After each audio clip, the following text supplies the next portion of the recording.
Hein? Et nous, on le même chose ni place on a que baya ebele ba reparata et puis na clip peut te moni lion ba au capi bazo ebele ba on a so ba kimi na ba ngoli susu et le oiseau peut ba pumbu ba kimi place on a vraiment tu allais dire quoi grâce à Toriol la chroniqueuse vraiment na lina yeba na kati idéologie TV na lina yeba fait rigolo kimsi ba nani on ba pakati wana ba nyos ba pakati ba sangani ba nani ba sangana ba mission congolais on est vraiment lion comme le dit le roi de la forêt place où on t'habite en tout cas papa avait comme mon konza la génération na ou comment banyamana so bazo kima donc en tout cas papa avait vraiment clip ça va couleur nion côté on a vraiment ça va il n'a pas chanté de saleté voix angélique toujours vraiment faire rigoler à Mati vraiment il n'a pas fait ce qu'il fait il était vraiment très doux vraiment on a vu des professionnalisme na musala na wana faire rigoler mais na kati nzembo wana royaume kunga toki papa Hervé place ana na habité ce bino so boki yango frère Mbuta ba baza ba frère Mbuta ebele pesa munu passage de mwana papa Hervé to kimi na mais eza en kati bato ba yebi nzembo wana bata génération ya biso ba génération biso ba yebi nzembo na pesa munu passage. Qu'est-ce que tu allais dire par là rythme on a Fali pour pas dire jaloux eh ba jaloux faire rigoler à côté lui ba sangana ba yebele ba kopakata en tout cas place on a vraiment moi grâce à Toriol je ne sais pas biso na bino to ba innocent to habiter on ma kam na bango na habiter ba jaloux ba na bango ba nani pe ba kopakata disons comme Fali pour pas comme aigle to sur le jeune leader innocent comme tigre je ne sais pas moi si que faire rigoler la peine à clip to moni ba okapi ba zo kimi ba nani ba kimi si que liom ta kimi si bango et to 3 points nécessaires. Comment je peux faire le clip nae habillement ya ba danseuse et puis to compter point un message ni on a qu'à transmettre on a qu'à entendre moi royaume kunga et le clip est vraiment normal qui to comme kasi na message où yazo pesa ya clip wana to moni ba nyama na kati ya zamba ba danseuse balati très bien et il a aussi dansé donc rythme zo qui est normal na danse na rythme en tout cas vraiment ça va il a pour tout le monde faire rigoler comme million tandis que tu as eu concurrent tu as eu aigle baza tigre baza donc il y a plein de comment par exemple animaux belé bazali siko parce que banane yango ba kimi banane basanga ne belé ba la papa Hervé pour ya comme roi dans le monde déjà le roi oui dans tout cas sa majesté Jésus de Nia ça comme roi de l'autre côté comme Nyama le bateau peut boire qui va sanga ne belé bo parata na bino déjà pour t'habiter il prépare quoi les premiers volumes parce que deuxième volume est encore ya beaucoup kende wa bo parata da pour moi déjà.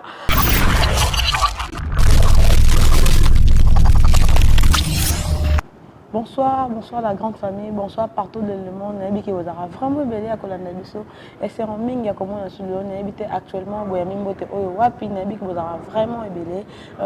Merci à cause de l'abonné à cette chaîne. Et bah, vous abonnez.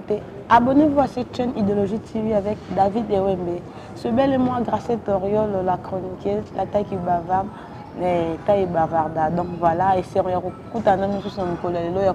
vraiment na pesi ba nyos ba na rabiso mbote je salue ma famille le bambuka na pesi nyos mbote je salue réalisateur nanga Patrick Image qui va bientôt fêter son anniversaire joyeux anniversaire d'avance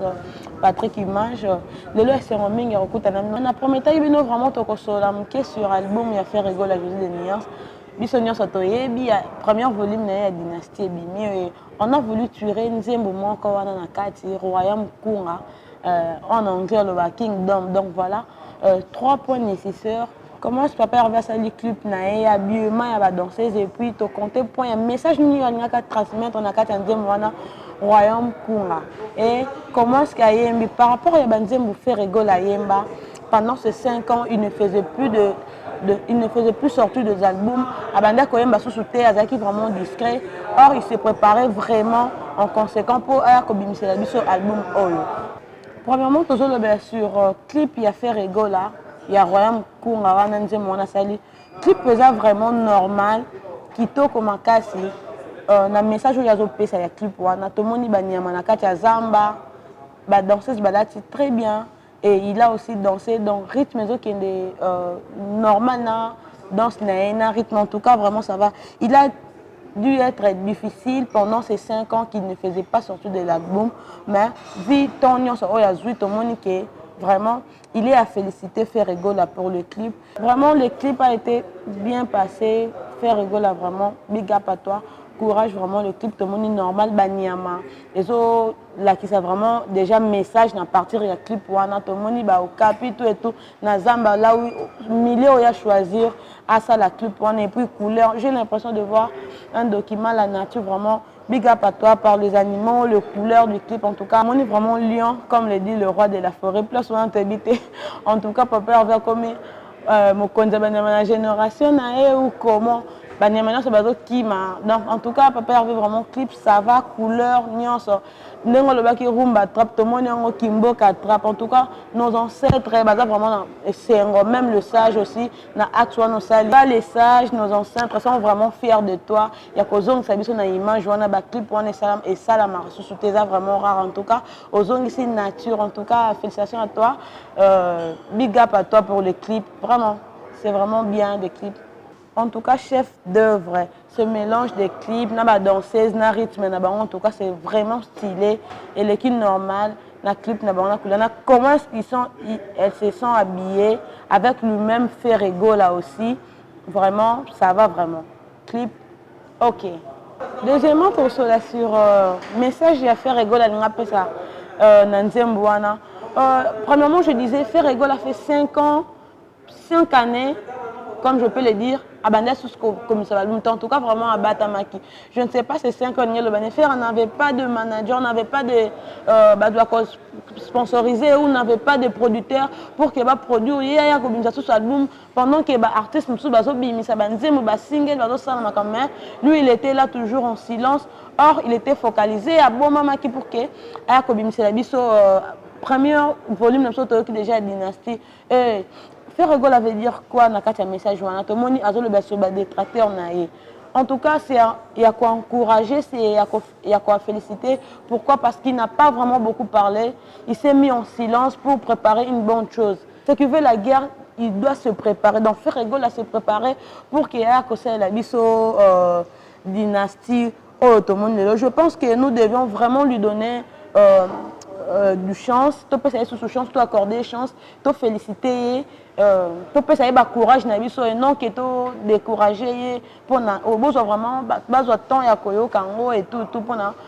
koyoka vraiment qu'est-ce qui fait rigole à le belage pendant ces 5 ans avant d'aki pendant ces 5 ans abimsaki et abimsaki album T et voyons après ces 5 ans faire rigole là et de retour. Hey, en tout cas papa Hervé mais ça y a un jumbo on le bani nzambe koyebi baya ebele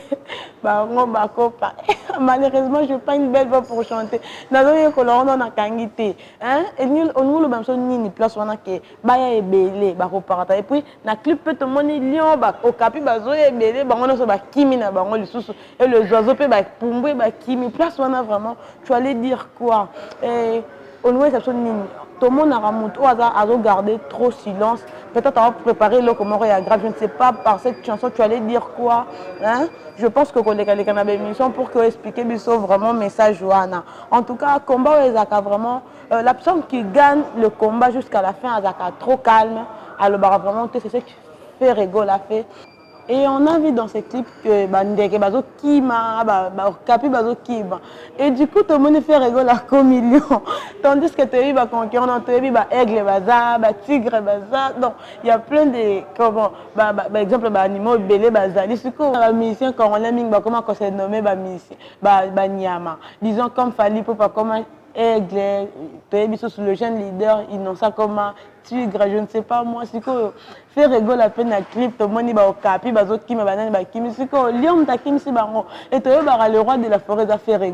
pardon Weranson le roi de la forêt siko tu éviter faire rigoler la génération na yo comme père roi de la forêt ou comment en tout cas place wana vraiment tu es vraiment ba kimi comment banyama na son net nga grâce Oriol la chroniqueuse vraiment na lina yeba na kati idéologie TV na lina yeba faire rigoler kimi si banane on va bapakati wana bato nyonso bapakati basangani banani baya basangana bamisien congolais banani mpo namoni mpe clip wana osala na Afrique bamisien Afrique du Sud ou baaméricain ou bacongolais parce que tu es un congolais donc place wana vraiment bato nyonso bolandaka biso na idéologie TV en tout cas nayebi te place bozolanda biso sikoyo na bandako na baposte téléphone na bino télévision ou téléphone je ne sais pas moi nayebi te bino kuna bopesa wana baréponse bokomela biso nanu papa Hervé alingaki misana bino mpe bocomprendre message po jusqu'à présent grâce à Toriol ne comprend rien na comprendre eloko te papa Hervé akimisi banani bakimi banani basangana ebele en tout cas place wana vraiment ça me trouble la tête na oyeba te je ne sais pas quoi dire bokomela biso te bapesa banani yango bakimi banani basangana ebele bayela papa Hervé po ya komi roi dans le monde déjà le roi oui en tout cas sa majesté Jésus de Nias a commis roi de l'autre côté comme Nyama toyebi vraiment tes places besoin message au partout en tout cas sinon ça va vraiment pour le clip 100% mélodie 100% rythme mais en tout cas insanité des athées on a vraiment aimé sexy qu'on a pesé sinon vraiment big up à toi félicitations papa Hervé Jésus de Nias bino boyoka message bato pe boyaki bosangana ebele bopakata na bino déjà po toyebi te il prépare quoi wana eza première volume parce que deuxième volume yakoya bokokende bopakata da po ye mo déjà à visard déjà bato bapakata pardon bopakata parce que moi nga mpe mikolo nazaka assistant mopakata oyo nyonso oyebi koza pembeni yango nini pakata déjà mpona biso nyonso toyoki yango kaka na royaume kunga c'est pas moi nga te nayembi yango meza nos abonnés nga te nayembi nzembo wana donc mikolo ya système ka yako tula mwisi ya zaza Fally Ipupa dit jaloux jaloux fait rigoler à côté alobi basangana bayebele bakopakata. En tout cas, place wana vraiment moi grâce à Toriol, je ne sais pas biso na bino toza ba innocent to habité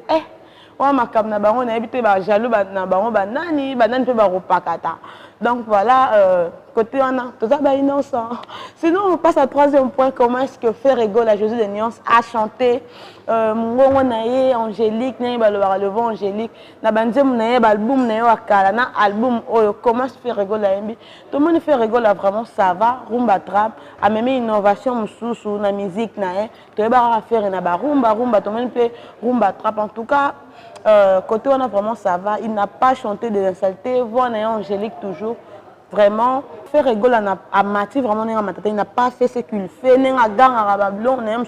il était vraiment très doux vraiment on a vu de professionnalisme en tout cas belle prestation faire rigoler vraiment na album c'est la deuxième volume je ne sais pas c'était la deuxième album comment et là on est à préparer kaka voir ou comment en tout cas faire rigoler innovation au côté ici l'album vraiment grâce à Toriol la CP assez peu non je sais pas monsieur le bon oh peut-être muta faire non et ça musana biso to dara pour te to dara contre te to le bara to dara toujours dans les milliers de to le belaka ba mission sous héritier watana be Fally tout et tout n'attend to le bela faire parce que yene mtabimi si album na pendant 5 ans bandé comme ça album te et on te dit to le bela comment est-ce que faire rigoler en tout cas félicitations à faire rigoler na prestation qui toko pas d'insalité pas de comment et besoin en tout cas faire rigoler mais na kata nzembo wana royaume kunga toki papa Hervé place ana na habité ce bino so boki yango frère Mbuta bat baza ba frère Mbuta belé pesa munu passage de mana papa Hervé to kimi na mais eza en kati bato ba yebi nzembo wana bata génération ya biso ba génération biso ba yebi nzembo na pesa munu passage qu'est-ce que tu allais dire par là rythme wana idée ni nango utaki wana oyo ozwaka nzembo frère Mbuta ba frère bazé belé mais quand même poni frère Mbuta pesa munu passage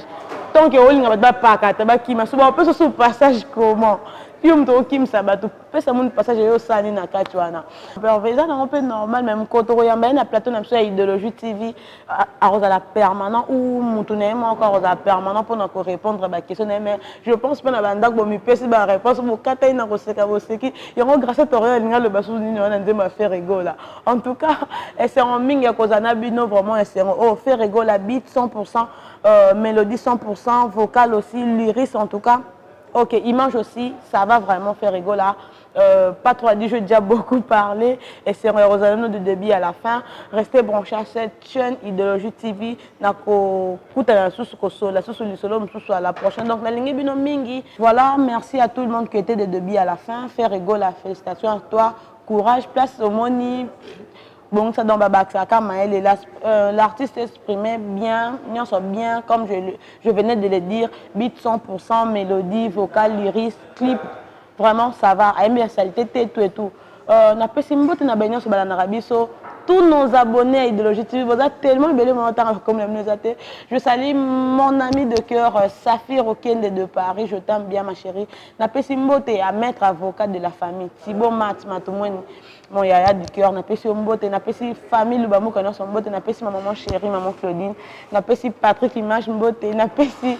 bébé David qui va bientôt aussi fêter son anniversaire, n'a pas si bien son Mbote. Restez branchés, bah vous abonnez, vous avez toujours bon ça, c'est une Idéologie TV. Je vous aime, c'est grâce à Toriol, la taille qui bavarde. À la prochaine.